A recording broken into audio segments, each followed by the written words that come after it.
ഉർവശിയെപ്പറ്റി ഇനി എന്ത് പറയാനാണ്? ഉർവശി ഇനി എന്ത് തെളിയിക്കാനാണ്? കൃത്യമായ ഇടവേളകളിൽ നമ്മുടെ സിനിമയിൽ ആവർത്തിക്കുന്ന നിത്യഹരിതമായൊരു കാലമാണ് ഉർവശി. ജീവിതത്തോട് കള്ളം പറയാത്ത, ഇത്തിരി മുമ്പ് കൂടി മിണ്ടിപ്പറഞ്ഞവർ എന്ന് തോന്നിപ്പിക്കുന്ന എത്രയോ ഉർവശി കഥാപാത്രങ്ങളുണ്ട്.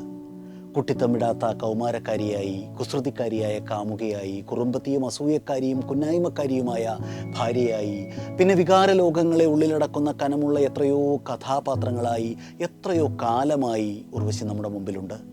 മഴവിൽക്കാവടി, തലയണമന്ത്രം, ഭരതം, കാക്കത്തൊള്ളായിരം, കഴകം, മധുചന്ദ്രലേഖ, 1700 ഉർവശി കഥാപാത്രങ്ങളിൽ നിന്ന് സംസ്ഥാന പുരസ്കാരങ്ങൾ, കേരള സംസ്ഥാന പുരസ്കാരങ്ങൾ നേടിയവ മാത്രം എണ്ണി പറഞ്ഞതാണ്.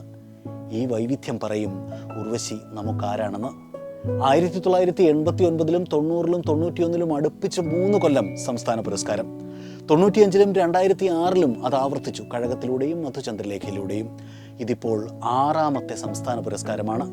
എന്തൊരു കഥാപാത്രമായിരുന്നു ഉള്ളൊഴുക്കിലേത്!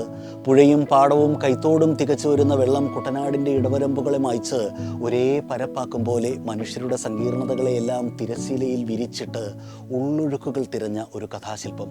അതിലെ എത്രയോ അടരുകളുള്ള ലീലാമ്മ എന്ന കഥാപാത്രമൂശയിലേക്ക് ജലം പോലെ വാർന്നു വീണ ഉർവശി എന്ന അഭിനയദേഹം. ശരി തെറ്റുകളുടെ കറുപ്പും വെളുപ്പും കളങ്ങളിൽ മാത്രം ഒതുങ്ങാത്ത ഒരു കഥാപാത്ര നിർമ്മിതിയായിരുന്നു അത്.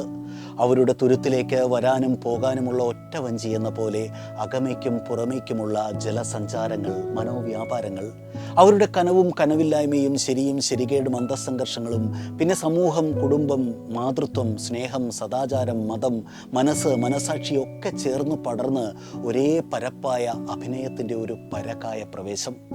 അഭിനയിക്കുമ്പോൾ പുരസ്കാരത്തെപ്പറ്റിയൊന്നും ചിന്തിക്കാറില്ല. എല്ലാം കഴിഞ്ഞ് ഒരു പ്രോഗ്രസ് റിപ്പോർട്ട് കിട്ടും പോലെയാണ് പുരസ്കാര ലബ്ധിയെന്നായിരുന്നു ഉർവശിയുടെ ആദ്യ പ്രതികരണം അല്പം മുമ്പ്.